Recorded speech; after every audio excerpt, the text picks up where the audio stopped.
Dans un monde où tout le monde veut vendre, peu comprennent vraiment ce que cela signifie. Ce livre n'enseigne pas des techniques. Il révèle un art oublié, celui de comprendre l'âme humaine. Le don de vendre n'est pas un simple manuel, c'est un voyage intérieur. Il nous apprend que la véritable persuasion ne naît pas des mots, mais de la vibration de la sincérité. Dans ces pages, John E. Kennedy dévoile le secret des plus grands vendeurs. Ce ne sont pas des manipulateurs, mais des éveilleurs. Bienvenue dans les rares livres où chaque lecture éclaire l'esprit, élève la conscience et transforme la manière dont nous voyons le monde et les autres. Introduction. Vendre, c'est avant tout comprendre l'âme humaine. Ce n'est pas une simple transaction, ni une démonstration de technique habile pour convaincre quelqu'un d'acheter ce qu'il ne veut pas. C'est un art bien plus profond, un échange silencieux entre deux êtres où l'un révèle à l'autre ce qu'il désirait déjà sans le savoir. Le véritable vendeur n'impose rien, il éclaire une envie qui dormait, il fait émerger une vérité cachée sous les hésitations, les doutes et les peurs. Dans cette dimension, la vente cesse d'être une bataille d'arguments pour devenir une danse subtile entre deux consciences. Chaque être humain, qu'il en ait conscience ou non, cherche quelque chose: sécurité, reconnaissance, confort, beauté, réussite, amour ou paix. Derrière chaque achat, il y a une émotion, un vide à combler, une tension intérieure que le produit ou le service promet d'apaiser. Le vendeur, dans sa plus haute forme, est celui qui perçoit ce besoin avant même qu'il soit exprimé. Il ressent la vibration d'un désir à travers le ton de la voix, la posture, le regard. Là où d'autres voient un simple client, lui voient une âme en mouvement, un être traversé par des envies, des blessures et des rêves. C'est en cela que la vente devient une lecture subtile du cœur humain. John E. Kennedy fut l'un des premiers à révéler cette vérité dans un monde obsédé par la technique et la persuasion mécanique. Il comprit que vendre ne consistait pas à manipuler, mais à comprendre. À son époque, la publicité et la vente se limitaient souvent à pousser le consommateur à travers des slogans agressifs ou des promesses creuses. Kennedy bouleversa cette logique. Pour lui, la vraie puissance de la vente réside dans la compréhension de l'esprit humain. Il enseigna que tout message efficace repose sur une vérité psychologique, sur la capacité de toucher la fibre intime de l'acheteur. Lorsqu'un vendeur parle avec authenticité, il ne vend pas un produit, il transmet une émotion. Il ne récite pas un argumentaire, il raconte une histoire dans laquelle l'autre se reconnaît. Et cette reconnaissance crée un pont invisible. C'est ce lien émotionnel, imperceptible mais réel, qui transforme un simple échange commercial en acte d'influence sincère. L'acheteur ne se sent pas poussé, il se sent compris. Et quand un être humain se sent compris, il s'ouvre naturellement, sans résistance. Voilà pourquoi la vente, dans sa forme la plus pure, n'est pas une conquête, mais une révélation. Le véritable vendeur ne parle pas pour séduire, il écoute pour ressentir. Il sait que les mots ne sont que la surface d'un monde intérieur plus vaste. Derrière chaque objection, il perçoit une peur. Derrière chaque hésitation, un manque de confiance. Derrière chaque regard fuyant, une blessure passée. Sa mission n'est pas de forcer une décision, mais de créer un espace où le client se sente en sécurité pour dire oui. Le bon vendeur ne cherche pas à convaincre, il cherche à comprendre. Et c'est cette compréhension profonde, presque spirituelle, qui donne à sa parole un pouvoir magnétique. Dans le fond, la vente n'est qu'un miroir de la vie elle-même. Chacun de nous, à chaque instant, vend quelque chose. Une idée, une vision, une émotion, une version de soi. Nous cherchons à être crus, à être entendus, à inspirer confiance. Ce qui différencie un vendeur conscient d'un simple commerçant, c'est la qualité de sa présence. Le premier agit avec intention, empathie et alignement. Le second répète sans comprendre. Là où le vendeur ordinaire parle pour obtenir, le vendeur accompli parle pour donner. Et c'est précisément ce don, celui d'éclairer l'autre sur ce qu'il veut vraiment, qui fait de la vente un acte noble. Vendre, au fond, c'est aimer les gens. C'est croire qu'en leur apportant une solution, on élève leur vie. C'est voir au-delà de l'achat immédiat pour comprendre la transformation intérieure qu'il provoque. Un bon vendeur sait qu'il ne vend pas un objet, mais un état émotionnel. La tranquillité, la joie, la confiance en soi, la sensation d'avoir fait un bon choix. C'est pourquoi Kennedy disait que le vendeur est un révélateur de désir. Il ne crée pas le besoin, il le découvre, il le nomme, il le rend visible. La véritable persuasion naît donc de la conscience. Elle ne manipule pas, elle éclaire. Elle n'appuie pas sur la peur, elle réveille la clarté. Et dans cette lumière, le client ne sent plus qu'il cède, il choisit. Il se sent libre, parce que le vendeur a compris ce qu'il ressentait avant même qu'il le formule. Voilà la nouvelle ère de la persuasion consciente que Kennedy annonçait. Une ère où vendre devient un art spirituel, une écoute profonde, une connexion d'âme à âme. Car celui qui comprend vraiment l'autre n'a plus besoin de le convaincre, il lui rappelle simplement ce qu'il savait déjà au fond de lui. Chapitre 1. La vibration du désir. Avant qu'un mot ne soit échangé, avant même qu'une idée de vente ne traverse l'esprit du client, quelque chose de plus profond s'anime en lui. Une vibration subtile, une impulsion émotionnelle que l'on appelle le désir. Ce n'est pas une pensée consciente, ni un raisonnement logique, mais une onde intérieure qui naît bien avant la décision d'acheter. C'est cette vibration que le véritable vendeur doit apprendre à ressentir, à reconnaître et à amplifier. Car tout acte d'achat est d'abord un acte émotionnel avant d'être une transaction. L'argent n'est qu'un langage secondaire. La première langue de la vente, c'est le cœur. Le désir est une force mystérieuse. Il se glisse dans le regard d'un client lorsqu'il contemple quelque chose qui l'attire sans pouvoir l'expliquer. Il se manifeste dans le silence avant la parole, dans le battement de paupières, dans la respiration qui s'accélère imperceptiblement. L'être humain n'est pas rationnel dans ses choix, il est mu par des émotions, puis justifie ensuite ses décisions par la raison. Ce que Kennedy avait compris, c'est que le vendeur qui se limite à parler au mental du client échoue, tandis que celui qui parle à son cœur réussit sans effort apparent. Parce qu'il ne vend pas un produit, il répond à une vibration intérieure, il entre en résonance avec ce que le client ressent au plus profond. Pour percevoir cette vibration du désir, il faut d'abord apprendre à écouter autrement. Ce n'est pas une écoute de surface où l'on attend son tour pour répondre, mais une écoute intérieure, une attention silencieuse où chaque mot, chaque geste du client devient une note d'une mélodie émotionnelle. Un bon vendeur écoute non pas les mots, mais l'énergie qui se cache derrière les mots. Quand quelqu'un dit « je regarde seulement », le vendeur averti sait que cela signifie souvent « je veux être convaincu sans pression ». Quand un client hésite, ce n'est pas qu'il n'a pas besoin du produit, c'est qu'il ne s'est pas encore senti compris. Et lorsqu'un client dit « je vais réfléchir », cela veut souvent dire « je ne ressens pas encore la confiance nécessaire pour dire oui maintenant ». Le vendeur conscient devient alors un miroir vivant. Il renvoie au client ce qu'il ressent, non pour le manipuler, mais pour lui permettre de se voir clairement. Il reflète ses émotions, ses aspirations, ses doutes, avec une bienveillance et une justesse telles que le client se reconnaît dans ses paroles. Et dans cette reconnaissance, un pont invisible se crée. Ce pont est l'essence de la persuasion véritable, faire en sorte que l'autre se voit lui-même à travers nous. Car lorsqu'un être humain se sent vu, compris et respecté, il s'ouvre naturellement. Ce n'est plus une vente, c'est une communion silencieuse, où les deux âmes se rejoignent autour d'une vérité commune. Kennedy enseignait que le désir est une énergie, et que toute énergie cherche naturellement à se manifester. Le rôle du vendeur n'est donc pas de créer ce désir, mais de lui offrir un chemin. Le désir, lorsqu'il n'a pas de direction, reste diffus, latent, indéfini. Mais dès qu'un vendeur compétent le capte, le nomme et le nourrit, il prend forme. À cet instant, le client passe du flou au clair, du rêve à la décision. Il ne se sent plus poussé. Il sent qu'il agit enfin selon son propre élan. Le vendeur n'a rien imposé. Il a simplement mis en lumière ce que le client voulait déjà. Tout être humain porte en lui des désirs multiples, parfois contradictoires. Certains sont évidents comme le confort, la sécurité, la réussite. Mais d'autres sont plus subtils.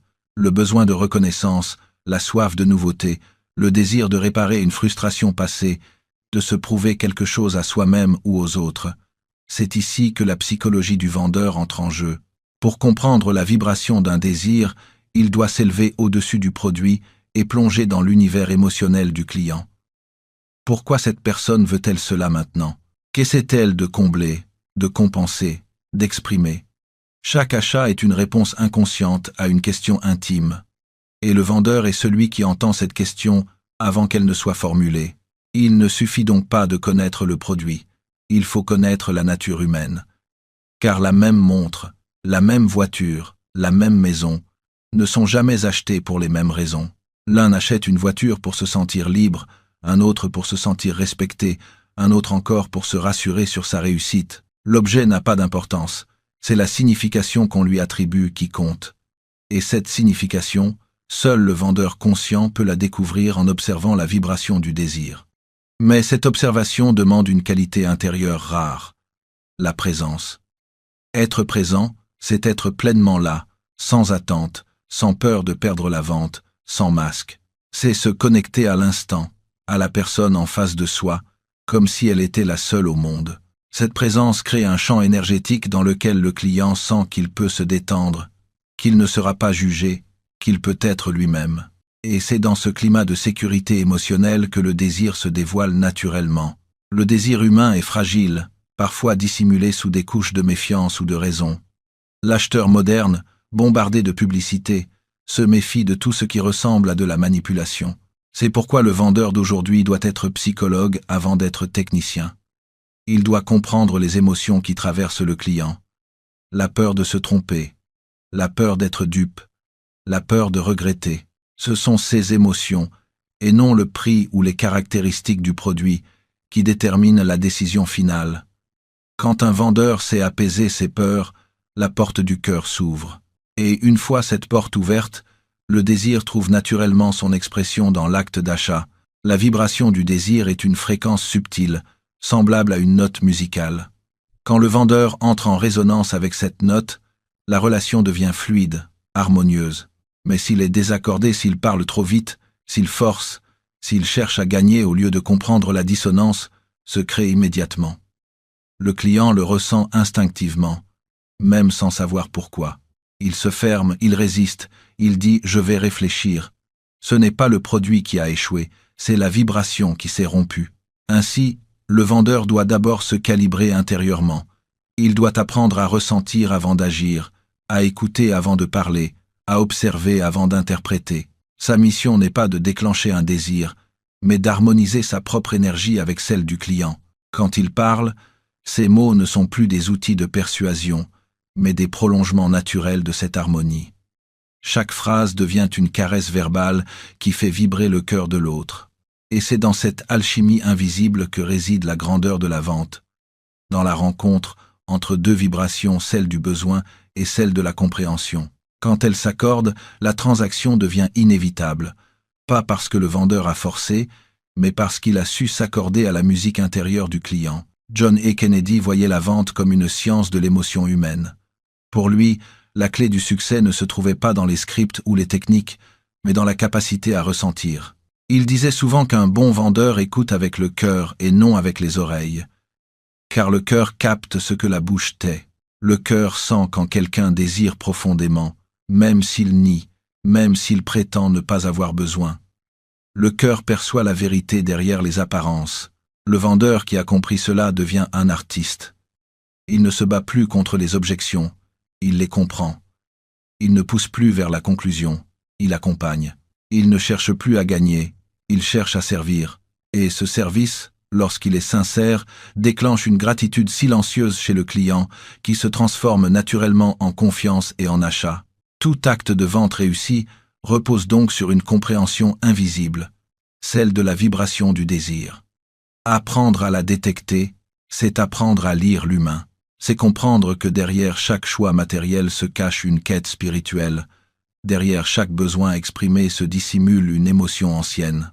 Le vendeur conscient, en s'accordant à cette vibration, ne vend plus seulement un produit, il offre une réponse à une attente de l'âme. Dans le silence d'un échange, avant le premier mot, quelque chose se passe.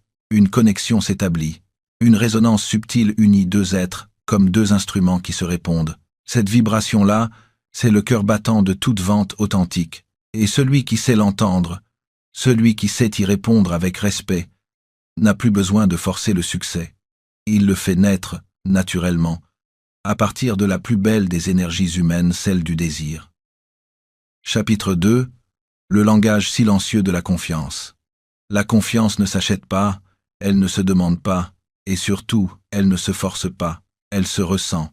Dans le monde de la vente, où chaque mot peut être interprété, chaque geste observé, la confiance devient l'élément invisible qui fait toute la différence. John E. Kennedy le savait. Avant même que le client n'entende vos arguments, il a déjà décidé s'il peut vous croire. Cette décision se prend en quelques secondes, sans réflexion, dans cette zone mystérieuse où l'intuition précède la raison. Voilà pourquoi les mots comptent peu, et que ce qui vend véritablement, c'est le ton, le regard, l'attitude, et cette intention silencieuse qui habite celui qui parle. Un vendeur peut réciter les meilleures formules, présenter le produit le plus exceptionnel, vanter les qualités les plus brillantes, mais si quelque chose en lui sonne faux, la magie se brise. Le client ne sait pas toujours pourquoi il se méfie, il ressent simplement un léger malaise, une vibration discordante. Ce malaise est l'écho d'une dissonance entre les mots et l'énergie qui les porte, car l'être humain, bien avant d'apprendre à parler, a appris à ressentir. Le nourrisson reconnaît la voix rassurante de sa mère, non pas pour ses mots, mais pour la douceur qu'elle dégage. Cette mémoire émotionnelle primitive demeure en nous toute notre vie. Nous savons instinctivement quand quelqu'un est sincère, même s'il ne dit rien. Le vendeur qui veut inspirer la confiance doit donc commencer par se comprendre lui-même. Car la première trahison que perçoit le client n'est pas celle des mots, mais celle de l'énergie intérieure. Si le vendeur parle avec enthousiasme mais cache la peur de ne pas conclure, cette peur transpire malgré lui. Si, derrière un sourire de façade, il y a de la tension, de la précipitation ou de la convoitise, le client le ressent. L'inconscient est un détecteur d'authenticité redoutable. Il perçoit ce qui n'est pas aligné, ce qui sonne creux, ce qui ment, même inconsciemment. La confiance ne naît donc pas de la technique, mais de la cohérence. Être cohérent, c'est dire ce que l'on pense, penser ce que l'on dit, et agir selon ce que l'on croit. Kennedy insistait sur un point fondamental. La vente est une communication énergétique avant d'être verbale. Le ton de la voix, la posture du corps, le rythme des gestes, la respiration, tout parle. Le client ne lit pas vos arguments, il lit votre vibration. Et dans cette lecture silencieuse, il détecte en une fraction de seconde si vous êtes dans l'authenticité ou dans la simulation. C'est pourquoi certains vendeurs, sans technique apparente, réussissent brillamment, tandis que d'autres, malgré un discours parfait, échouent sans comprendre pourquoi. Le secret est simple. La sincérité se ressent, la dissonance se rejette. Quand un vendeur parle avec un ton juste, une voix calme, une présence posée, il crée un champ magnétique autour de lui. Le client, souvent tendu ou méfiant au début, sent son propre rythme intérieur se synchroniser à celui du vendeur. C'est un phénomène inconscient, appelé mirroring émotionnel. Deux personnes alignées vibrent à la même fréquence. Les respirations s'accordent, les gestes se répondent, les silences deviennent complices. Dans cet espace, la parole n'est plus nécessaire pour convaincre, la confiance est déjà là, palpable, naturelle. Mais cette harmonie n'est possible que si le vendeur est véritablement ancré dans une intention pure. Vendre, dans sa plus haute expression, n'est pas manipuler mais servir. Si votre intention profonde est de réellement aider l'autre à obtenir quelque chose qui lui apportera une amélioration, cette intention, même silencieuse, sera perçue. Elle transparaîtra dans votre regard, dans la manière dont vous écoutez, dans le soin que vous mettez à répondre. À l'inverse, si votre but premier est de placer votre produit à tout prix, cette tension intérieure se manifestera sous 1000 formes, des gestes trop rapides, un sourire forcé, une voix légèrement tremblante. Le client ne saura peut-être pas dire pourquoi, mais il sentira qu'il y a quelque chose de faux, et son inconscient lui dira de se protéger.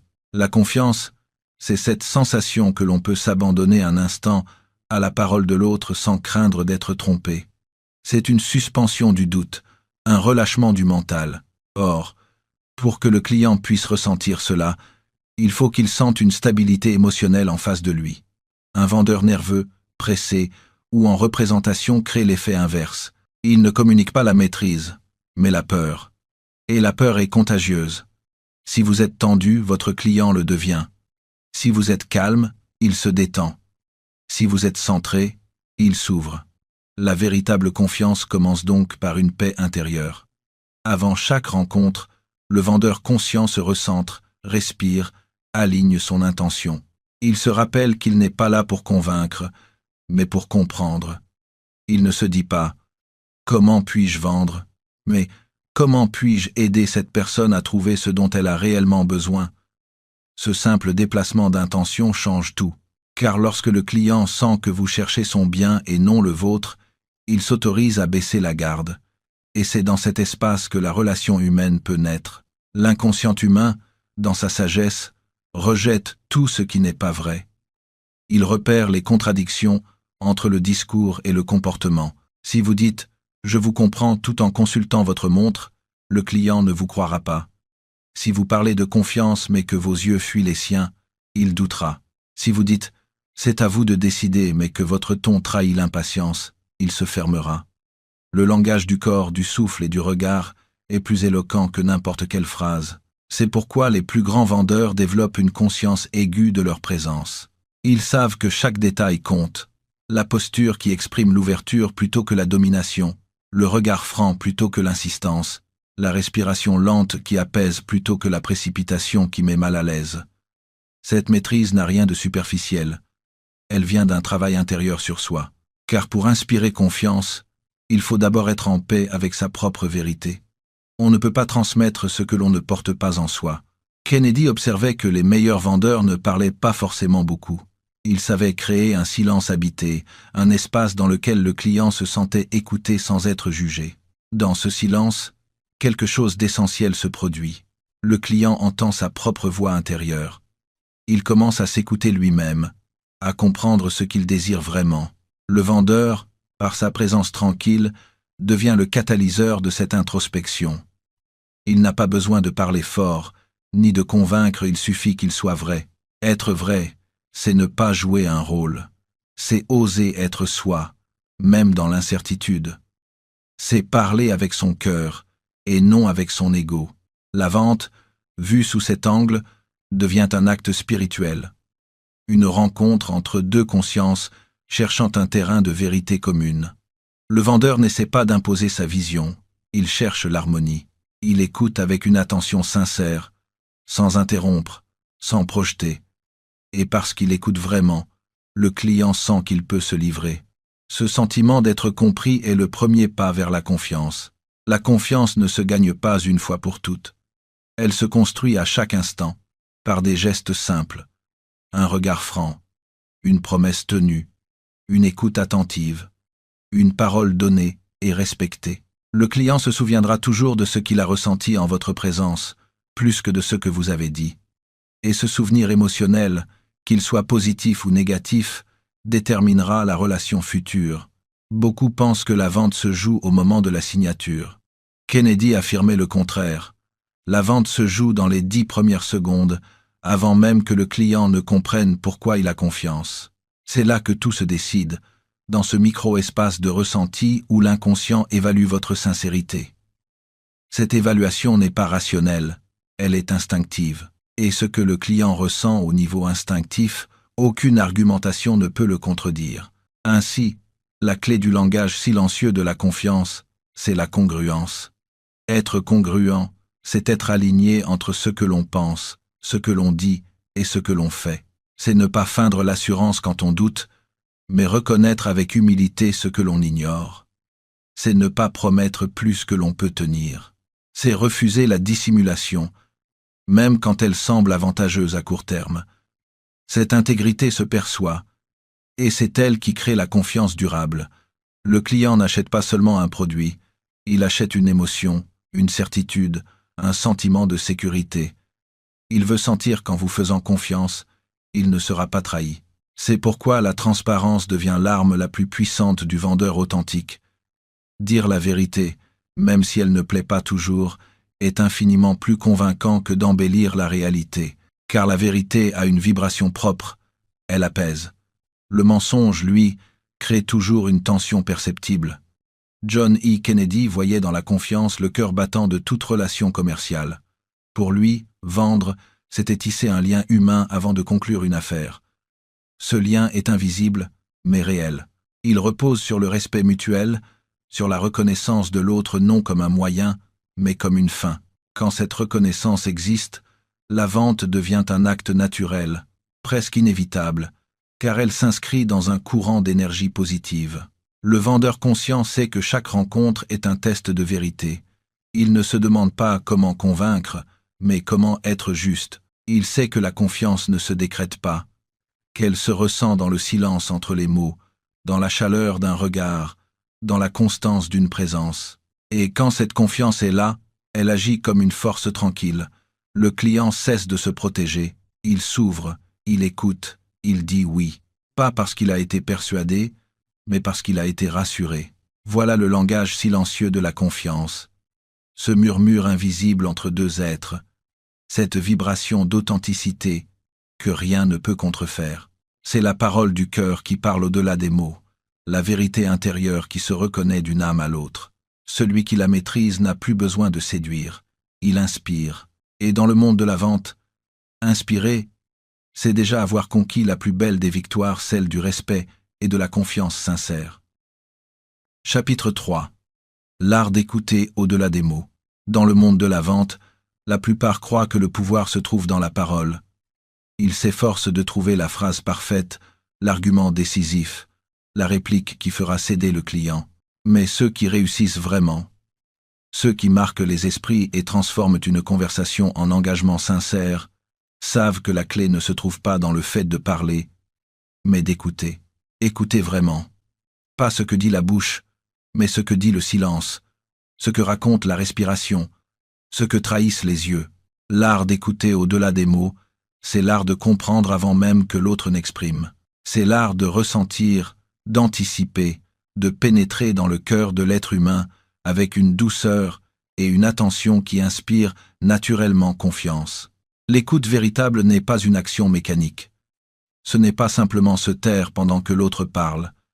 C'est un état intérieur, une ouverture, une présence. C'est comme si le vendeur conscient suspendait son propre monde pour entrer dans celui du client. Il observe, il ressent, il capte les micro-signaux que la plupart ignorent, un soupir, une hésitation dans la voix, un mot répété sans s'en rendre compte, un regard qui fuit ou au contraire qui s'attarde. Chacun de ces détails est une porte d'entrée vers la vérité émotionnelle du client. Car, dans toute conversation commerciale, il existe deux niveaux, le discours apparent et le besoin caché. Le premier est rationnel, poli, contrôlé. Le second est profond, fragile, souvent inconscient. Et c'est ce second niveau que seul un véritable maître de la vente sait entendre. Écouter au-delà des mots, c'est écouter l'histoire que le client ne raconte pas. C'est percevoir la peur derrière une objection, le doute derrière une phrase anodine, le désir d'être compris derrière un refus apparent. Lorsqu'un client dit « je dois réfléchir », il exprime rarement un besoin de temps.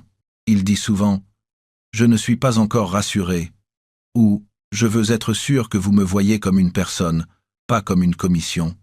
Le vendeur ordinaire insiste, argumente, presse. Le vendeur conscient, lui, accueille. Il reformule. Il rassure. Il fait preuve d'empathie. Il ne cherche pas à vaincre la résistance. Il cherche à la comprendre, à la dissoudre en douceur par la compréhension. Il faut une discipline rare pour écouter de cette façon. Dans un monde où tout va vite, où chacun veut être entendu, celui qui s'efface pour accueillir l'autre devient une exception. Mais c'est précisément cette rareté qui crée la puissance. L'écoute véritable est magnétique. Elle attire la confiance comme le feu attire les papillons. Elle ouvre le cœur du client sans qu'il s'en aperçoive. Pourquoi? Parce qu'elle répond à un besoin fondamental de l'être humain. Celui d'être reconnu, compris, validé dans son ressenti. La plupart des gens n'achètent pas un produit, ils achètent une émotion. Ils achètent la sensation d'avoir été compris. Celui qui écoute profondément se transforme. Il devient un instrument d'harmonie. Son regard n'est plus un regard qui scrute, mais un regard qui enveloppe. Sa voix n'interrompt plus, elle accompagne. Il ne cherche plus à diriger la conversation, mais à la guider avec bienveillance. Dans cet état, le vendeur cesse d'être un acteur de transaction pour devenir un partenaire de transformation. Il ne vend pas un objet, il participe à une évolution intérieure chez l'autre. Et souvent, c'est cette expérience d'écoute, plus encore que le produit, qui laisse une trace indélébile dans le cœur du client. Écouter au-delà des mots demande aussi de taire son propre ego. Tant que le vendeur est préoccupé par son objectif, par son besoin de réussir la vente, il n'entend que partiellement. Son mental filtre les mots de l'autre à travers ses propres attentes. Mais celui qui apprend à écouter avec neutralité, sans chercher à juger ni à manipuler, perçoit des choses qu'aucun argumentaire ne révélera. Il découvre que chaque client porte en lui une histoire, une lutte, une aspiration. Parfois, il suffit de quelques secondes de silence bienveillant pour que cette vérité émerge. John E. Kennedy disait souvent que la vente n'est pas une lutte entre deux volontés, mais une rencontre entre deux vérités. Cette rencontre n'a lieu que lorsque le vendeur se tait assez longtemps pour laisser la vérité du client apparaître. Ce silence n'est pas vide. Il est plein de respect, d'écoute active, de présence. C'est dans ces moments que naît la magie. L'autre se sent vu, entendu, reconnu. À partir de là, la relation change de nature. Ce n'est plus une discussion commerciale, c'est une communion. Le grand secret des vendeurs les plus influents n'est donc pas leur aisance à parler, mais leur capacité à écouter. Ils écoutent le ton, la cadence, la respiration, les pauses. Ils écoutent ce que le client ne dit pas, mais montre. Un geste nerveux, un léger repli du corps, un sourire forcé. Ils écoutent les mots choisis et ceux évités. Tout cela devient pour eux une carte du territoire émotionnel du client, et c'est à partir de cette carte qu'ils construisent leur approche adaptée, humaine, juste. Écouter au-delà des mots, c'est aussi savoir se connecter à soi-même. Celui qui n'est pas en paix intérieurement ne peut pas écouter vraiment. Il projette, il interprète, il déforme. Le silence intérieur est la condition préalable à l'écoute profonde. Plus le vendeur est calme, aligné, plus son oreille devient fine. Il capte ce que d'autres ne perçoivent pas. Il ressent les émotions comme des vagues subtiles. Et ce ressenti devient son guide invisible, son sixième sens commercial. Mais cette forme d'écoute demande une qualité rare, la compassion. Pas la pitié, mais cette capacité de comprendre sans juger. Car derrière chaque client, il y a un être humain, avec ses peurs, ses blessures, ses rêves. Le vendeur qui écoute avec compassion devient un guérisseur discret. Il apaise, il redonne confiance. Et dans cette atmosphère de confiance, la vente se fait naturellement, sans forcer, sans convaincre. Les meilleurs vendeurs ne sont pas ceux qui parlent le mieux, mais ceux qui font parler les autres. Ils posent les bonnes questions, mais surtout, ils savent se taire au bon moment. Ils laissent le client vider son cœur, exprimer ses doutes, se convaincre lui-même.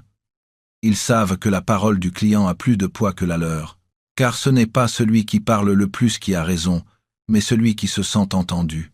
L'écoute au-delà des mots, c'est donc plus qu'une technique, c'est une philosophie de vie. C'est choisir de mettre l'autre au centre. C'est croire que comprendre est plus important que persuader. C'est découvrir que la vraie force du vendeur réside dans sa capacité à ressentir avant d'agir, à accueillir avant de répondre, à comprendre avant de conclure. Dans ce silence attentif se cache la plus grande puissance de persuasion, celle qui naît du respect, de l'empathie et de la connexion authentique. Car au fond, vendre n'est rien d'autre que cela. Créer un espace où deux âmes se rencontrent, se comprennent et avancent ensemble vers un même but.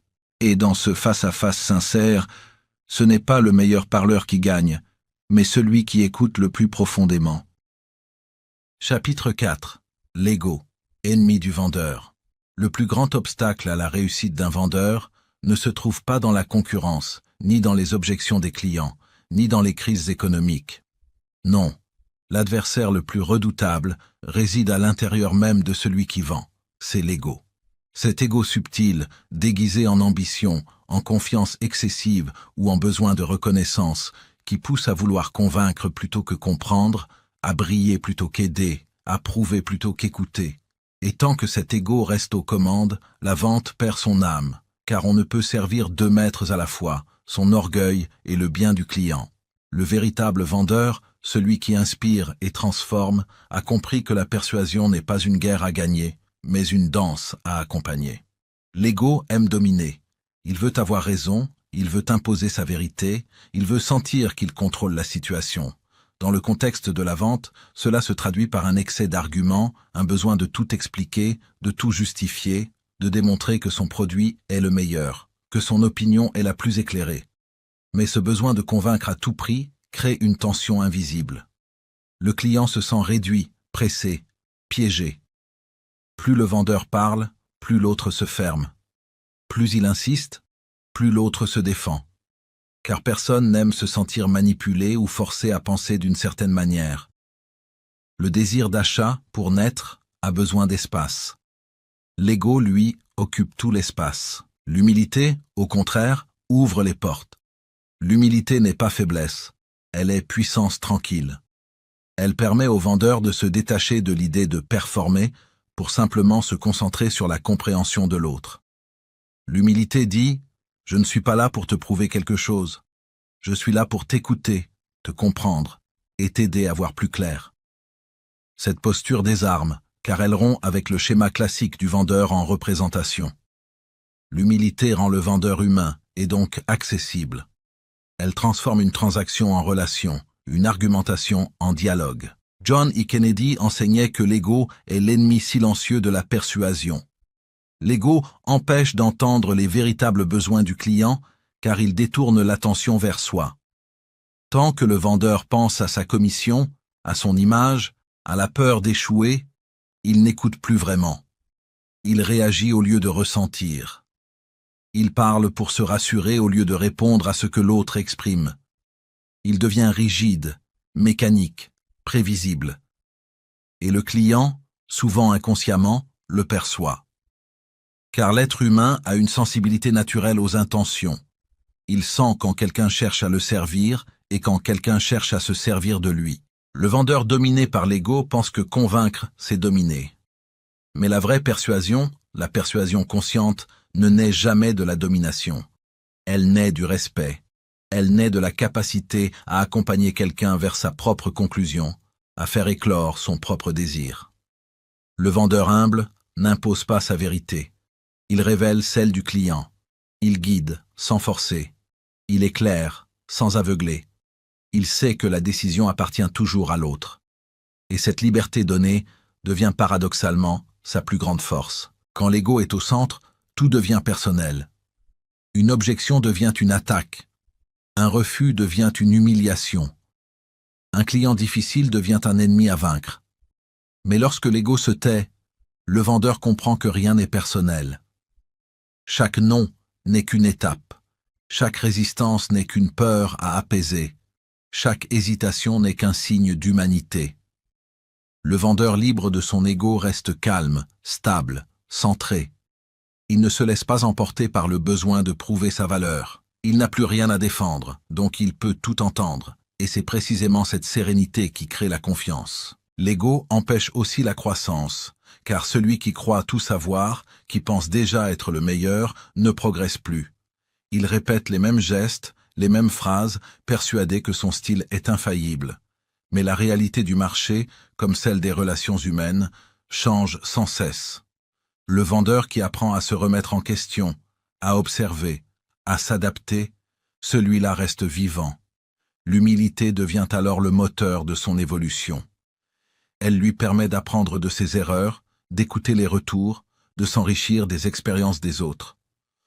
Le vendeur orgueilleux s'enferme dans sa propre image. Le vendeur humble s'élève grâce à la réalité. L'ego est aussi le père du stress. Car il veut contrôler l'incontrôlable. Il veut que chaque rendez-vous aboutisse, que chaque prospect dise oui. Et lorsque cela n'arrive pas, il se crispe, se juge, se compare. L'humilité, elle, accepte la vie telle qu'elle est. Elle reconnaît que l'on peut tout donner sans tout obtenir. Elle fait confiance au processus. Le vendeur libéré de l'ego sait que chaque interaction a une valeur, même si elle ne se conclut pas par une signature. Parfois, semer une graine vaut plus que récolter trop tôt. Mais pourquoi l'ego est-il si difficile à dompter?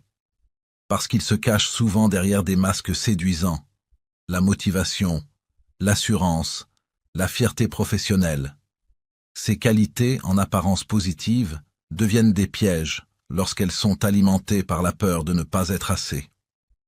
Le véritable professionnel, lui, n'a rien à prouver.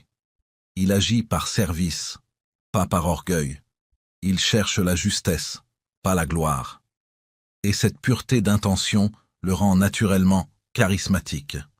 Car rien n'est plus attirant qu'une personne qui n'a pas besoin d'impressionner pour inspirer. L'humilité ne signifie pas se rabaisser ou manquer de confiance.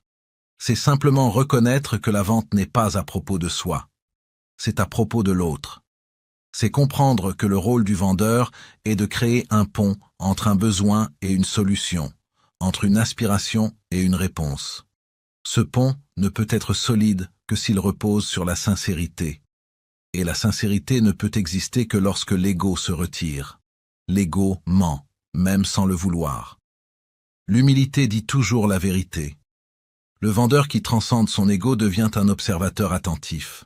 Il se concentre sur les micro-réactions du client, il adapte son ton, il ressent l'énergie de la pièce. Il n'a pas besoin de convaincre, car il incarne déjà la confiance. Il ne cherche pas à plaire, car il est déjà aligné. Et c'est cette authenticité qui touche, qui rassure, qui donne envie d'acheter. Le client ne se sent plus en face d'un vendeur, mais d'un être humain en mission de service. Quand l'ego se retire, la vente devient une expérience spirituelle. Oui, spirituelle, car elle relie deux volontés dans un même mouvement d'échange et de croissance.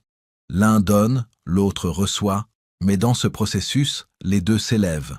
L'un apprend à offrir avec sincérité, l'autre apprend à recevoir avec confiance.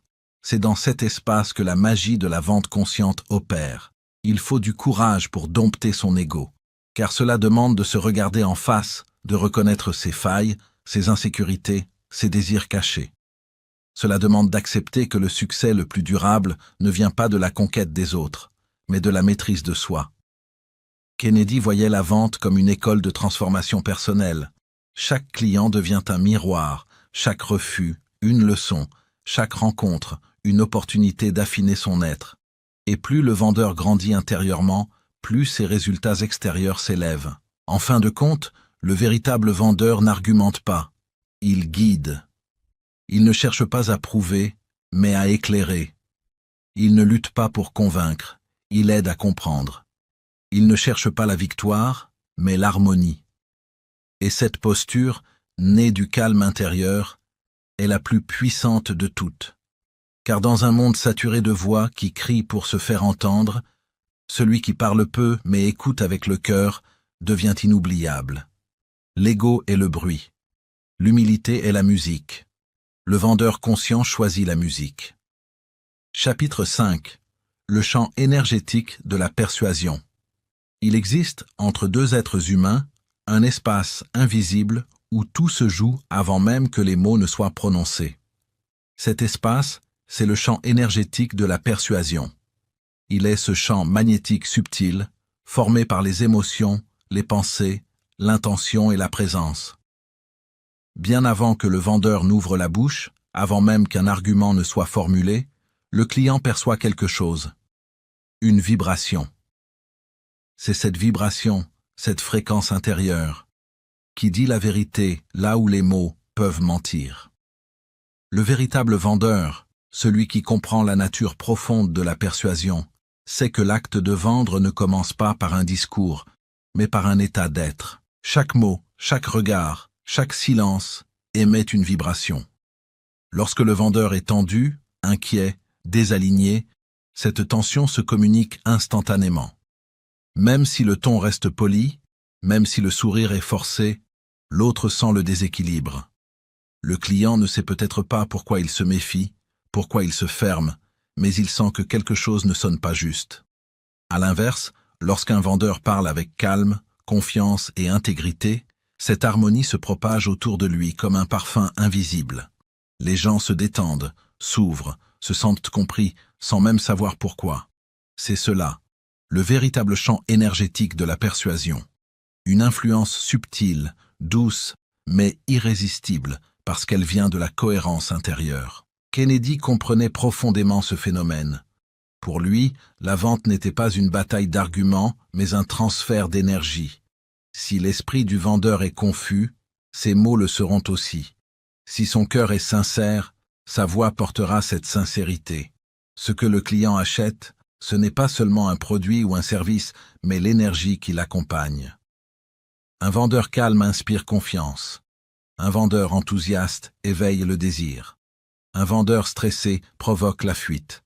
L'énergie précède toujours la logique. Tout être humain possède une sensibilité intuitive au champ énergétique d'autrui. Nous l'appelons parfois feeling, vibe, première impression. En réalité, c'est une lecture inconsciente de l'état intérieur de l'autre. Un simple regard, une poignée de main, un ton de voix suffisent à révéler l'essentiel. Et c'est pourquoi la persuasion ne peut jamais être purement technique. Aucune technique de vente ne peut compenser une énergie fausse ou déséquilibrée. Le client peut oublier ce qu'on lui a dit, mais il n'oubliera jamais ce qu'il a ressenti. Le vendeur conscient comprend donc que son principal outil n'est pas son argumentaire, mais son propre état intérieur. Avant de convaincre quelqu'un d'autre, il doit d'abord se convaincre lui-même. Avant de chercher à apaiser les doutes d'un client, il doit apaiser les siens. Avant de vouloir inspirer confiance, il doit habiter cette confiance. L'énergie que l'on émet dépend toujours de ce que l'on ressent profondément. Si le vendeur agit dans la peur, peur d'échouer, peur de décevoir, peur de manquer, il transmet cette peur, même inconsciemment.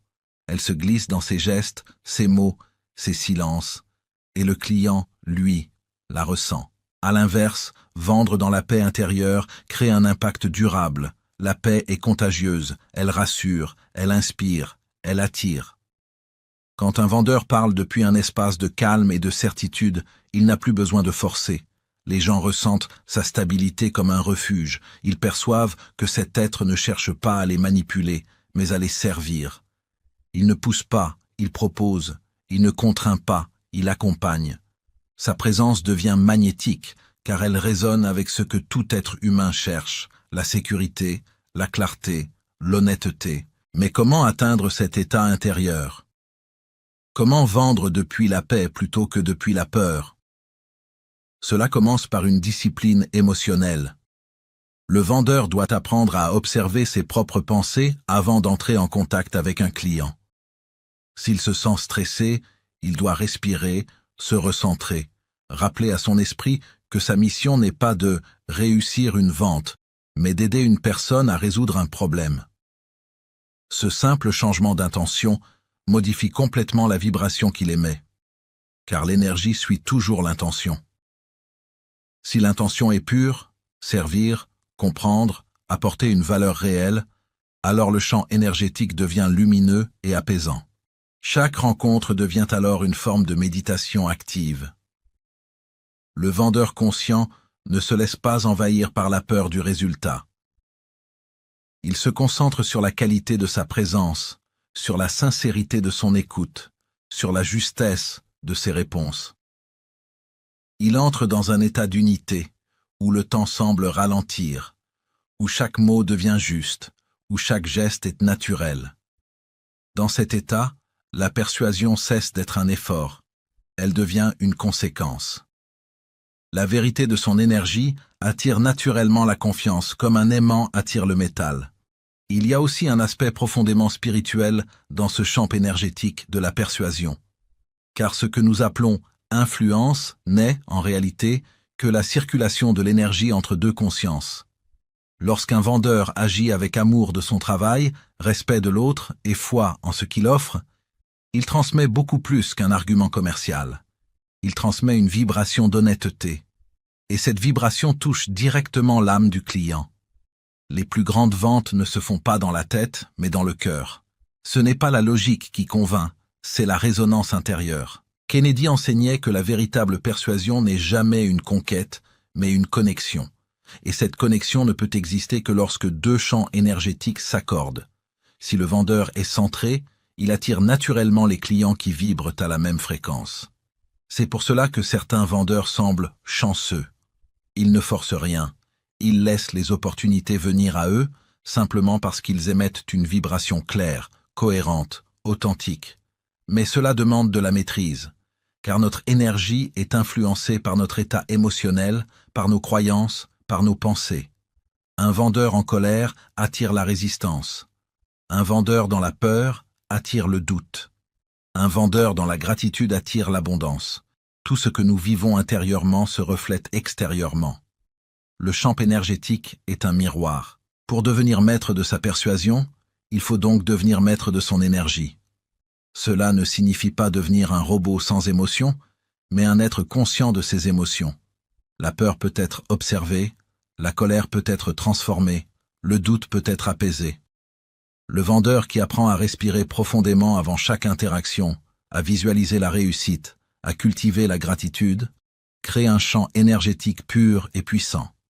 Cette préparation invisible vaut plus que n'importe quel script de vente. Le client, souvent, ne se souviendra pas des arguments du vendeur, mais il se souviendra de l'atmosphère ressentie à son contact. Était-il à l'aise? S'est-il senti respecté? A-t-il eu le sentiment d'être compris? Ces impressions subtiles décident de tout, et elles dépendent uniquement de l'énergie intérieure du vendeur. Vendre par la paix, c'est donc vendre en vérité. C'est dire au monde « Je crois en ce que je propose, mais je respecte ton choix ». C'est incarner une force tranquille qui ne cherche pas à convaincre, mais à inspirer.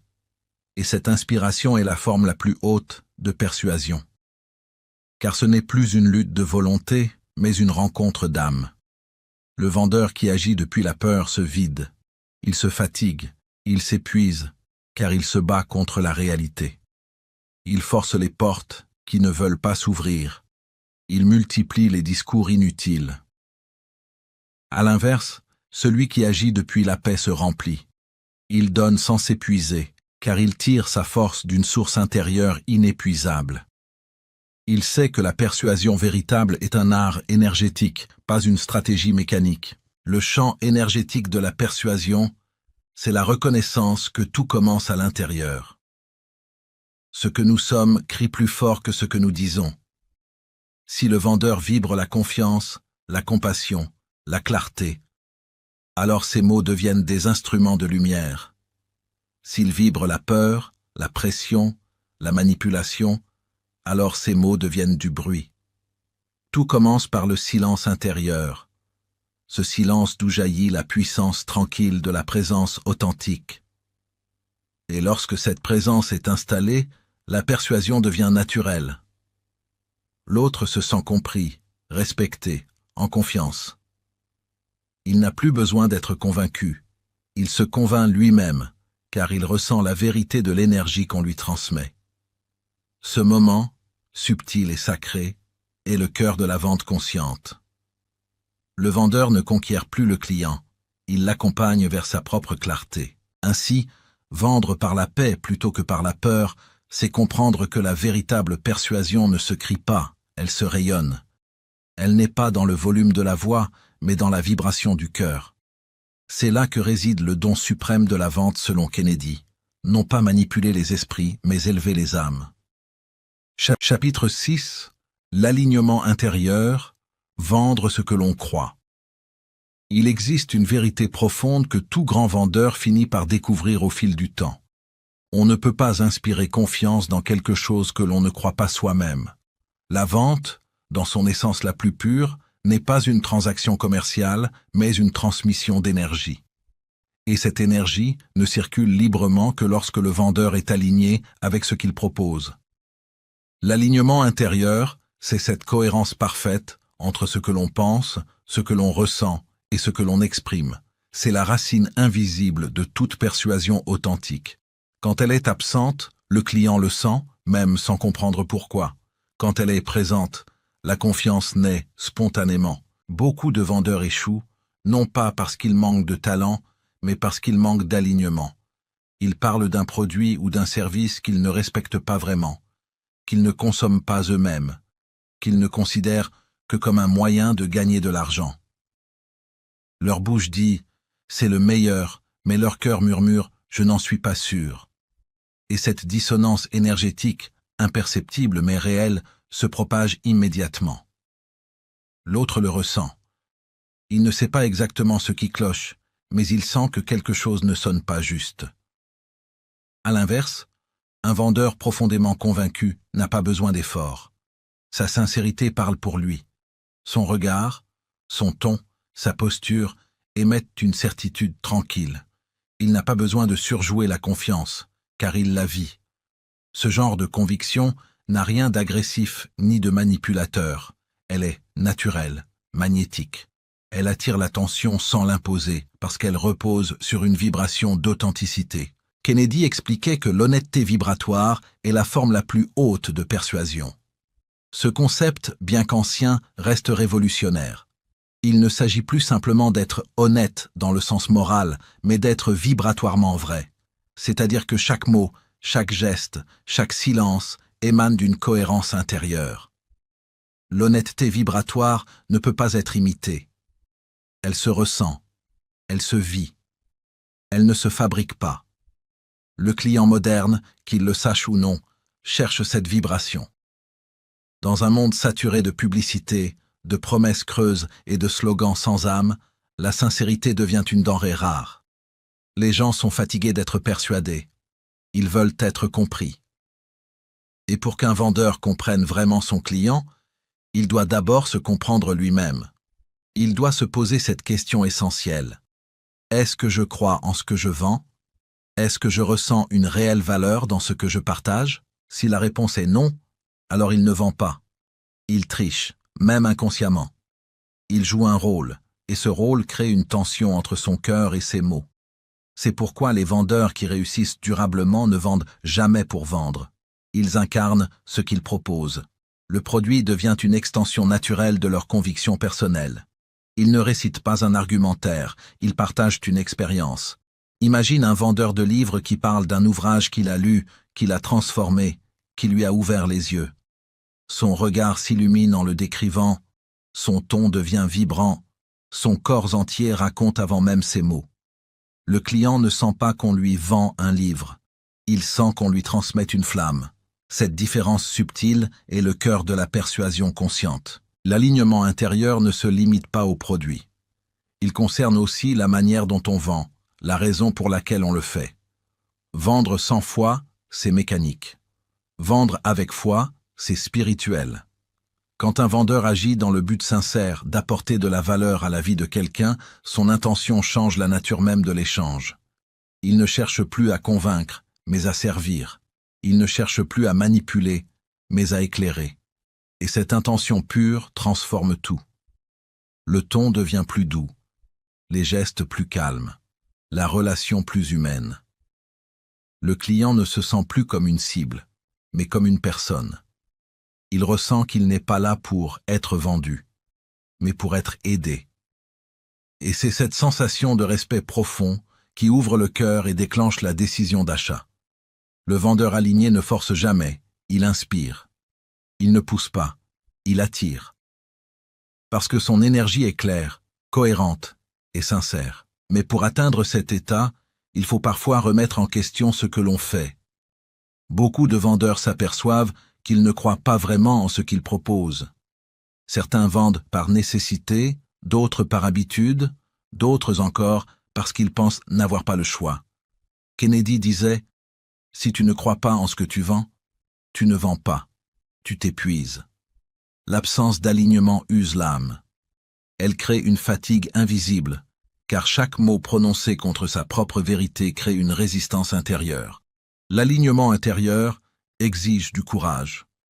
Le courage de dire non à ce qui ne résonne pas. Le courage de chercher un produit, un service, une mission dans laquelle on se reconnaît vraiment. Le courage de refuser le confort du mensonge et de choisir la cohérence. Car la cohérence est la source du pouvoir personnel. Plus un être humain est aligné, plus il devient lumineux. Et cette lumière, le monde la reconnaît sans explication. Le vendeur aligné ne travaille pas pour convaincre, il travaille pour servir la vérité. Il ne cherche pas la vente parfaite, mais la justesse. Quand il parle, c'est l'amour de ce qu'il fait qui s'exprime, pas la peur de manquer. Son cœur bat au même rythme que ses paroles.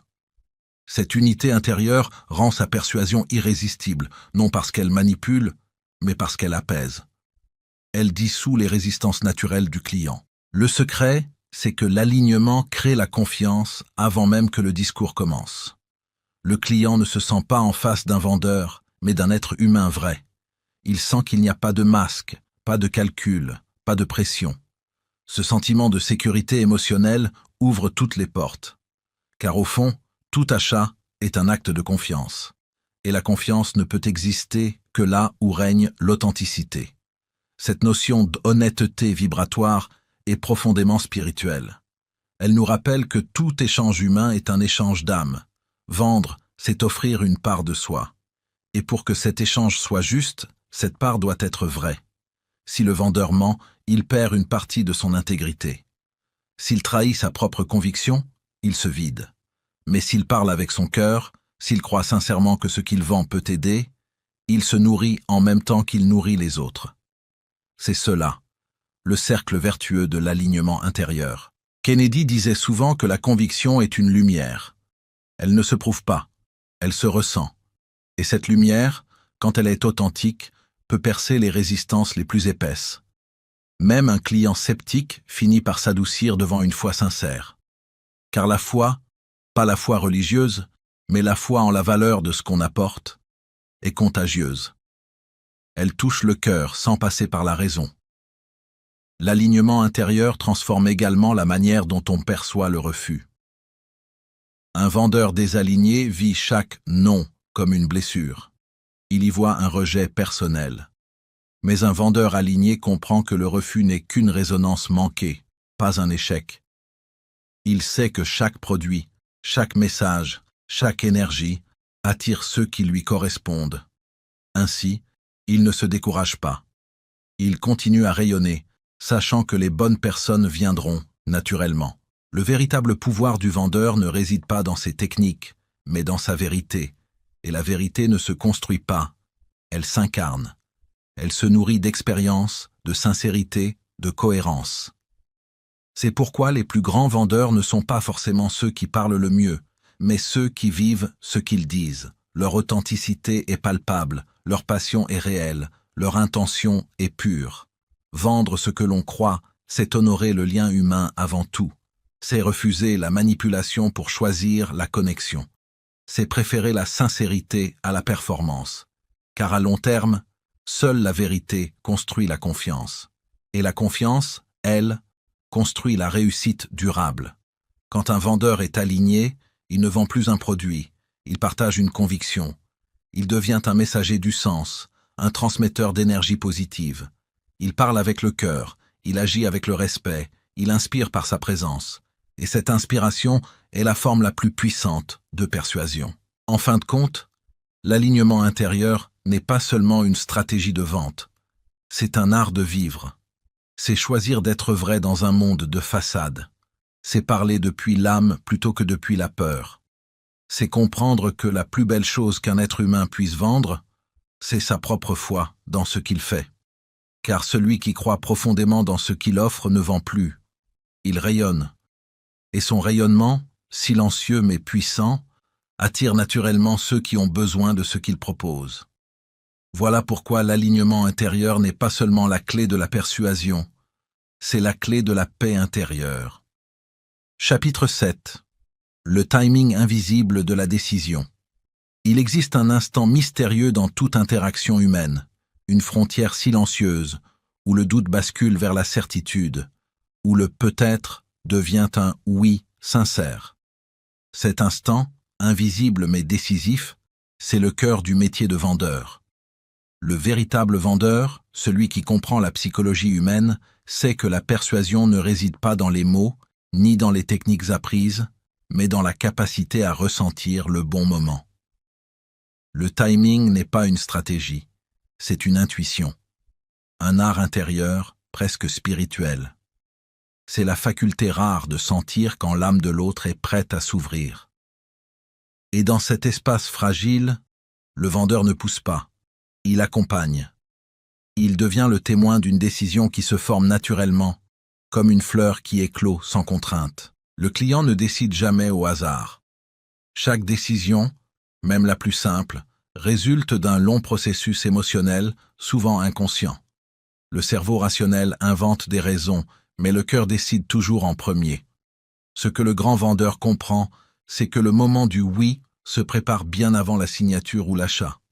Il commence dès le premier contact, dans le ton de la voix, dans la cohérence du regard, dans la vibration de confiance que l'on dégage. Le client sent quand on veut le convaincre, et il sent quand on veut le comprendre. Il ressent quand on le force, et il ressent quand on le respecte. Et c'est cette différence invisible qui crée ou détruit la décision. Le timing invisible, c'est la lecture du rythme émotionnel de l'autre. Certains clients ont besoin de temps pour assimiler une idée, pour se sentir en sécurité. D'autres, au contraire, décident rapidement quand l'énergie est claire et directe. Mais il n'y a pas de règle universelle, car chaque être humain danse au tempo de sa propre histoire, de ses peurs, de ses désirs et de ses blessures. Le vendeur conscient apprend à s'accorder à ce tempo intérieur. Il ne cherche pas à accélérer le rythme, il entre dans la musique du client. Il écoute non seulement les mots, mais les silences. Il observe non seulement les gestes, mais les micro-expressions. Il ressent non seulement ce qui est dit, mais ce qui se cache derrière. C'est cette écoute globale, intuitive, qui lui indique le moment juste. Forcer une décision, c'est briser la confiance. C'est comme tirer sur une plante pour la faire pousser plus vite. Elle finit par se déraciner. L'énergie d'un bon vendeur est celle de la patience. Il comprend que le non d'aujourd'hui n'est pas un refus définitif, mais parfois une étape dans le cheminement de la réflexion. Le client peut dire non, parce qu'il a peur, parce qu'il doute, parce qu'il a besoin de plus de certitude. Et dans ces moments, le vendeur sage n'insiste pas. Il reste présent. Il laisse la graine de la proposition germer doucement dans l'esprit du client. Et souvent, des jours plus tard, cette graine fleurit d'elle-même. Le client revient, prêt à acheter, parce qu'il s'est senti respecté dans son rythme. Le timing, c'est aussi la maîtrise de soi. Le vendeur impatient, nerveux, centré sur sa commission, émet une vibration de manque. Il donne l'impression qu'il a besoin du client pour se valider, et cela crée une dissonance subtile. L'acheteur, sans savoir pourquoi, se referme. À l'inverse, le vendeur aligné intérieurement agit sans tension. Il ne cherche pas à obtenir, mais à servir. Il sait que s'il apporte une réelle valeur, la décision viendra naturellement. Cette paix intérieure se transmet inconsciemment au client, qui se sent en confiance. C'est dans cette atmosphère de sérénité que naissent les meilleures ventes. Le grand secret du timing invisible, c'est la conscience du moment présent. Être attentif à ce qui se passe, ici et maintenant, sans projection, sans attente. C'est dans cette présence absolue que le vendeur perçoit les signaux subtils. Un changement de ton, une respiration différente, un regard plus doux, un léger mouvement de la tête. Ces signes minuscules annoncent souvent que la barrière intérieure du client commence à s'ouvrir. Et c'est précisément là que le vendeur agit avec délicatesse. Pas avec une phrase apprise, pas avec une technique de clôture, mais avec une phrase naturelle, sincère, qui vient du cœur. Il propose, sans imposer. Il invite, sans presser. Il offre une possibilité, non une contrainte. Kennedy disait souvent « Le bon vendeur ne déclenche pas la décision, il la révèle ». Cette phrase contient toute la philosophie du timing invisible. Il ne s'agit pas de manipuler le client, mais de créer les conditions pour qu'il s'autorise à dire oui. Car en vérité, toute décision d'achat est une autorisation intérieure. Le client ne se convainc pas qu'un produit est bon, il se convainc qu'il a le droit d'y croire. Il a besoin de sentir que ce choix est aligné avec lui-même, qu'il ne le regrettera pas. Et cette assurance ne vient pas des arguments, mais de l'énergie du vendeur. Le moment où il dit oui est celui où il ne se sent plus menacé, où son cœur a trouvé la paix dans la décision. Le vendeur maître comprend aussi que le timing n'est pas seulement celui du client, mais aussi le sien. Il apprend à reconnaître quand il n'est pas prêt à vendre, quand son esprit est agité, quand son énergie est basse. Car dans ces moments-là, il vaut mieux se taire que forcer. La qualité vibratoire du vendeur influence tout. Un mot dit avec peur se ressent, un mot dit avec foi rayonne. L'univers de la vente est un échange d'énergie avant d'être un échange de produits. Et le temps, dans cet échange, n'est qu'une illusion. Il y a des ventes qui se réalisent en 1 minute, d'autres en 1 an, mais le processus émotionnel est le même. Une ouverture, une confiance, une décision.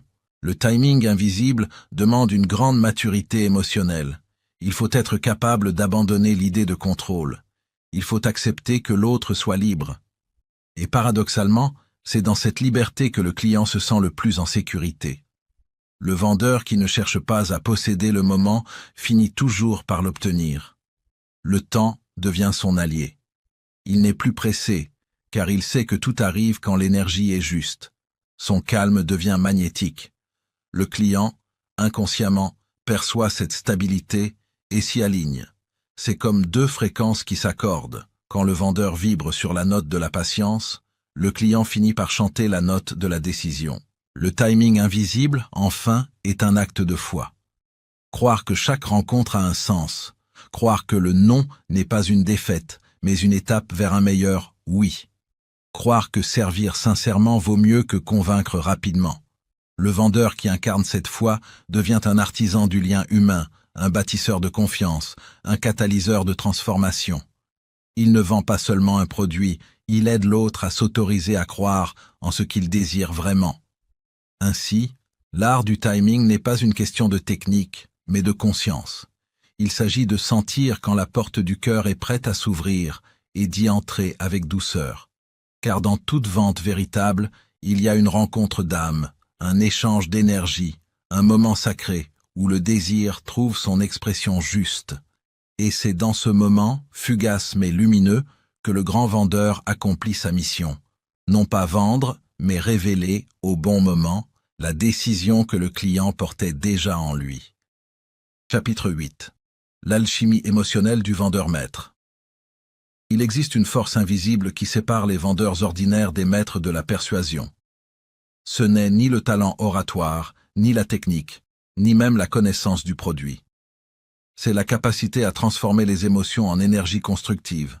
Là où beaucoup se laissent abattre par un refus, le vendeur maître y voit un enseignement. Là où d'autres se ferment sous la pression, lui s'ouvre davantage. Il sait que dans chaque interaction humaine se cache un miroir de soi, une opportunité de grandir intérieurement.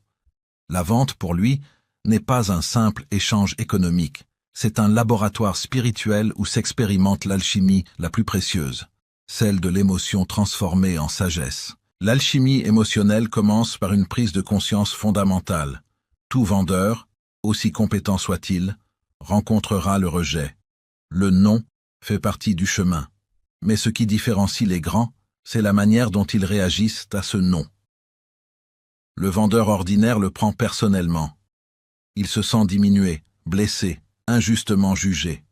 Il pense que le client rejette sa valeur, son effort, voire sa personne. Le vendeur maître, lui, ne se laisse pas emporter par cette illusion.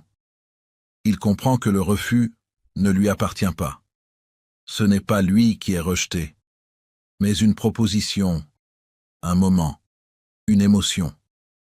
Il observe la situation avec recul, sans la colorer de peur ni d'ego. Cette distance intérieure lui permet de rester centré, calme, lucide. Et c'est dans cette paix qu'il trouve sa véritable puissance. Transformer les émotions, c'est refuser d'être dominé par elles. Dans le feu de la vente, il est facile de se laisser envahir par la tension, la déception, la colère ou l'anxiété. Mais l'alchimiste émotionnel sait que chaque émotion négative contient une graine de lumière. La peur, par exemple, n'est pas un ennemi. Elle indique simplement une zone où la foi manque encore. Le rejet n'est pas une humiliation, il révèle un attachement excessif au résultat. La colère n'est pas une faute, elle signale une résistance à ce qui est. En observant ces émotions sans les juger, le vendeur les transforme. Ce processus, lent et intérieur, fait de lui un être d'équilibre, capable d'avancer sans que rien ne l'ébranle durablement. Chaque refus devient alors un entraînement. Quand un client dit non, le vendeur maître ne se crispe pas. Il inspire profondément, ressent l'émotion monter, puis la laisse s'évacuer. Il se demande « Qu'est-ce que cette situation m'enseigne ?» Peut-être doit-il améliorer son écoute, ajuster son approche, ou simplement accepter que tout ne lui appartient pas. Ce questionnement transforme la frustration en lucidité. Peu à peu, il développe une forme de sérénité intérieure, une force tranquille qui ne dépend plus du résultat. Et cette sérénité, paradoxalement, attire davantage de succès, car les clients perçoivent inconsciemment cette stabilité. Ils sentent que le vendeur n'est pas dans le besoin, mais dans la maîtrise, et cette énergie inspire confiance. L'alchimie émotionnelle repose sur un principe fondamental. On ne peut pas contrôler les autres, mais on peut se transformer soi-même. Le vendeur maître ne cherche pas à changer le client, il utilise chaque échange pour se polir, comme un artisan affine son œuvre. Il apprend à transformer le plomb du découragement en or de compréhension. Chaque conversation, chaque échec, chaque moment de doute devient un ingrédient de sa croissance. À force de pratique, il devient un alchimiste spirituel, capable de transmuter la peur en courage, la pression en paix et la résistance en compassion. Mais cette transformation demande une vigilance constante. Le vendeur est chaque jour confronté à des forces contraires. L'incertitude, la compétition, la critique, la fatigue. Ces épreuves ne sont pas là pour le briser, mais pour éprouver la solidité de son alignement. L'émotion brute, quand elle est observée, devient une énergie pure. C'est comme si chaque refus chargeait l'esprit d'une force nouvelle. L'erreur serait de refouler ces émotions. Le secret, au contraire, est de les ressentir pleinement sans s'y noyer. Le vendeur maître accueille la déception, il la regarde en face, il la traverse, et au bout, il trouve une clarté nouvelle.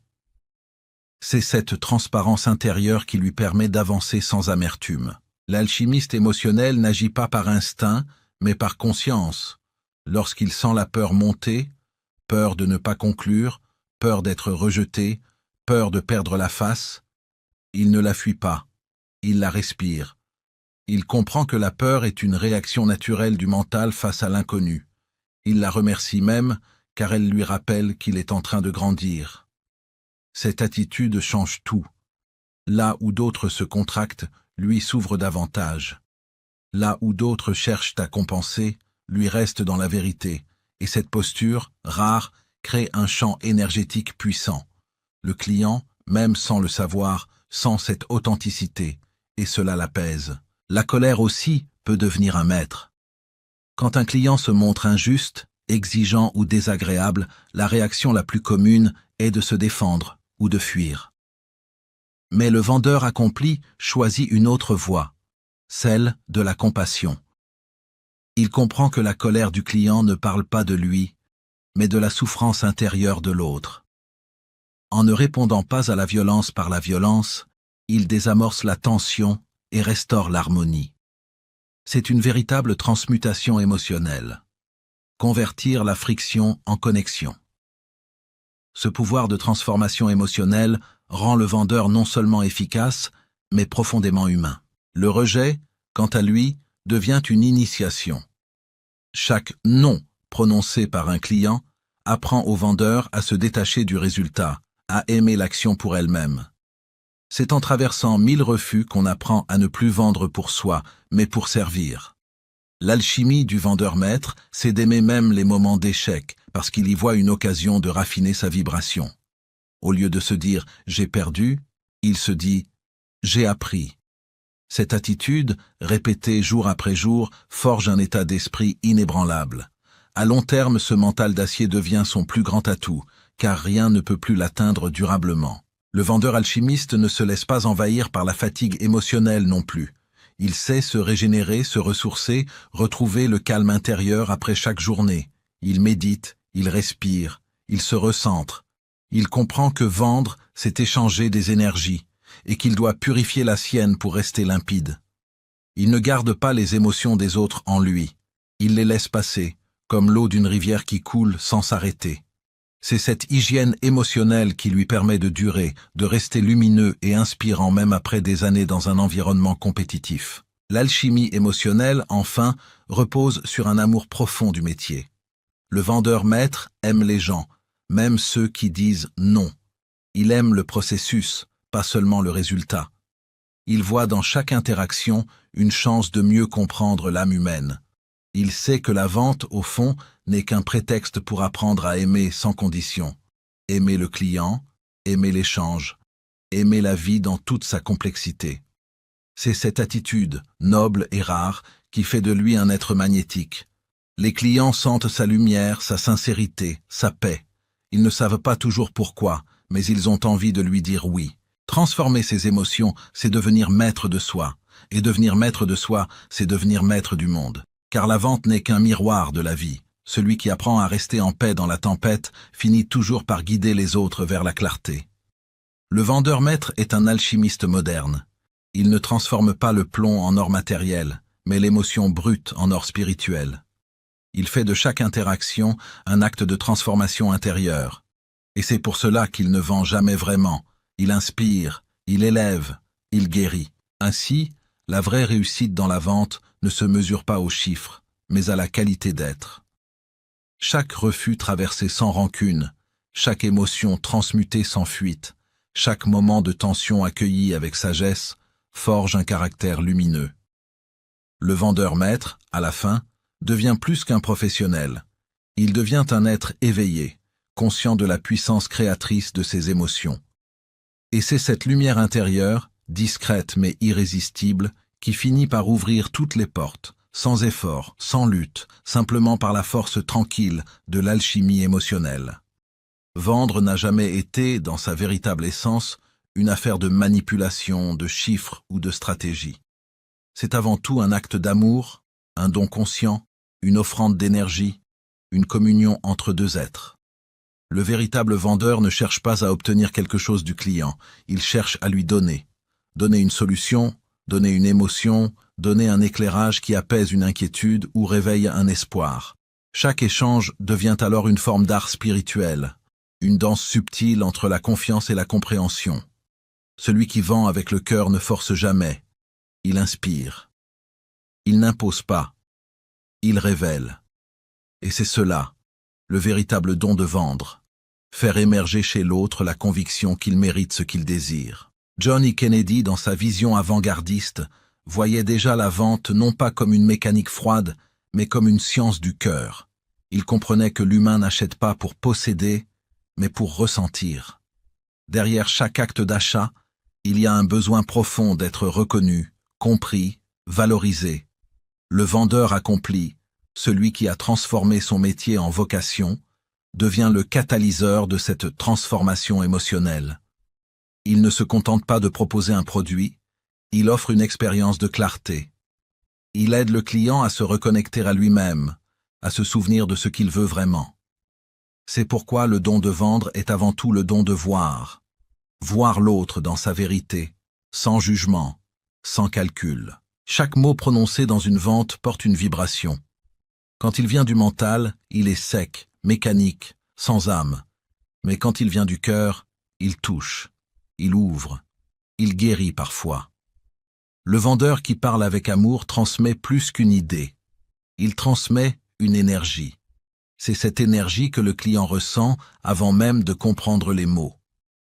On pourrait dire que la vente est une forme de prière silencieuse, une rencontre sincère entre deux âmes qui se cherchent, se reconnaissent, puis s'accordent sur une vérité commune. Quand cette harmonie s'installe, le « oui » n'est plus un acte de persuasion, mais un élan naturel de confiance. Le don de vendre exige donc une foi immense, foi en soi, foi en ce que l'on offre, foi en la bonté de l'échange humain. Vendre, c'est croire si fort en la valeur de ce que l'on partage qu'on en devient un canal de conviction. Celui qui doute ne peut inspirer confiance, car la confiance ne se fabrique pas, elle se rayonne. L'énergie de la foi est contagieuse. Quand un vendeur croit profondément à ce qu'il transmet, il devient un aimant. Non pas un aimant qui attire par la ruse, mais par la vérité. Il devient le reflet de ce que le client cherche sans toujours le savoir, la certitude, la paix intérieure, la cohérence entre les mots et les émotions. Cette cohérence, c'est la clé. Elle fait la différence entre un vendeur qui récite un argumentaire et un vendeur qui incarne une mission. L'un parle pour convaincre, l'autre parle pour servir. L'un cherche à gagner, l'autre cherche à élever. Et paradoxalement, c'est ce dernier qui finit par réussir le plus, parce que les gens sentent que sa démarche n'est pas motivée par la peur de perdre, mais par le désir sincère d'aider. Il vend sans forcer, il influence sans manipuler, il inspire sans dominer. Dans sa présence, le client ne se sent pas ciblé, mais compris. Il n'a pas l'impression d'être un moyen, mais une fin. Et cette impression change tout. Le don de vendre, c'est donc un état d'être. C'est une manière de se tenir, de respirer, d'écouter, de répondre. C'est un rayonnement intérieur qui émane naturellement de celui qui a trouvé la paix dans sa mission. Le vendeur aimant ne cherche plus la validation extérieure, car il a déjà trouvé la sienne. Il ne mesure pas sa valeur à ses ventes, mais à la qualité de l'énergie qu'il laisse derrière lui. Chaque rencontre, qu'elle débouche sur un « oui » ou un « non », devient pour lui une opportunité d'avoir planté une graine. Il sait que parfois, cette graine germera plus tard, quand le client sera prêt. Il n'a pas besoin de tout contrôler, car il travaille en alignement avec quelque chose de plus grand que lui. C'est dans cet alignement que naît la véritable puissance. Le vendeur qui agit par amour ne manque jamais d'énergie, car il ne puise pas dans sa volonté, mais dans sa foi. Il devient un canal entre l'abondance universelle et le besoin humain. Il ne se vide pas dans l'effort, il se nourrit dans le don. Et cette énergie, paradoxalement, attire la réussite. Car l'univers, d'une manière mystérieuse, soutient toujours ceux qui donnent sans peur. Plus il partage, plus il reçoit. Plus il offre de clarté, plus la lumière revient vers lui. Le don de vendre, c'est aussi la capacité de transformer le commerce en conscience. Dans un monde saturé de promesses, d'illusions et de manipulations, celui qui vend avec amour devient une bouffée d'air pur. Il ne vend pas pour dominer, mais pour relier. Il ne promet pas pour séduire, mais pour libérer. Il incarne un nouveau modèle de réussite, celui où le cœur précède la stratégie et où l'authenticité devient la première des armes. Vendre, au fond, c'est transmettre de la foi. C'est dire à l'autre « Je crois en toi, je crois en ce que tu peux devenir ». C'est cette reconnaissance, silencieuse mais puissante, qui touche le cœur humain. Le client ne se souviendra peut-être pas de tes arguments, mais il se souviendra toujours de ce qu'il a ressenti à ton contact.